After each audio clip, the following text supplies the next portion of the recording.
Welcome Sejal ma'am in the school. बाकी सारी details आपको गाबा मैम देगी, आप उनके साथ रहिए। अरे यार वो मैडम तो इतनी ओल्ड है और मैं इतनी यंग, हम दोनों की बनेगी कैसे? कैसे बात करूं उनसे? अगर वो स्ट्रिक्ट निकली तो डांटेंगी तो नहीं? Hello ma'am. ओए कितनी प्यारी है तू, तो बिल्कुल मेरी बिटिया की तरह लगती है। तेरे को मैं प्यार से गुड्डू बुलाऊं? हाँ जी मैम। ले आई पीरियड। थक गई होगी मेरा बच्चा, बैठ जा थोड़ी देर, इतना काम भी नहीं करना। मैम तुझे नहीं पता स्कूल में बहुत पॉलिटिक्स होती है, ठीक है? सबकी बातों में मत आ जाना। तू मेरी बेटी है इसलिए तेरे को प्यार से समझा रही हूँ। Okay ma'am, okay.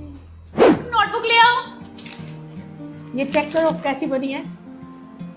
मैम बहुत मस्त बनी है। स्कूल में आकर मुझे बेटी की कमी महसूस नहीं होती। और मुझे अपनी मम्मी की। तो दोस्तों, हर स्कूल में एक ओल्ड टीचर और यंग टीचर बेस्ट फ्रेंड होती है, क्योंकि वो दोनों माँ बेटी की तरह रहती हैं। क्या आपके स्कूल में भी है ऐसी कोई टीचर्स?